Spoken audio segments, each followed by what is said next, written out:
السلام عليكم. لا تنسوا الاعجاب بالفيديو والاشتراك في القناة تشجيعا لنا لنستمر بنشر المزيد ان شاء الله. السلام عليكم ورحمة الله وبركاته. معاكم مصطفى بدير من قناة كوكب الرخام والجرانيت. احنا النهاردة فيديو النهاردة ازاي تزود درجة حتى لو مفيش مكان انك تزود درجة فيه. زي ما انتوا شايفين كده البوابة ما كانتش اصلا بتفتح، كانت راكبة على نص الدرجة الخرسانة. فاحنا طبعا خدنا المقاسات والابعاد بتاعة البوابة، فتحنا البوابة وخدنا الابعاد بتاعتها وبدأنا نشكل الدرج بقى ايه دوران عشان يفادي فتحة البوابة زي ما انتوا شايفين كده. وانتوا بتتفرجوا معانا على الفيديو كده يا ريت تقولوا رأيكم في التعليقات كده واللايك الجميل منكم.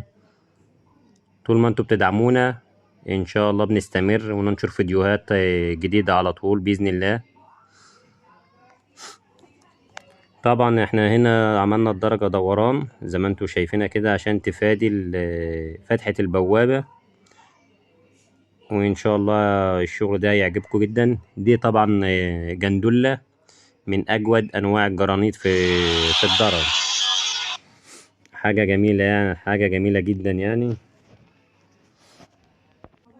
والجندلة دي طبعا من احسن انواع الجرانيت وخامة ناشفة جدا.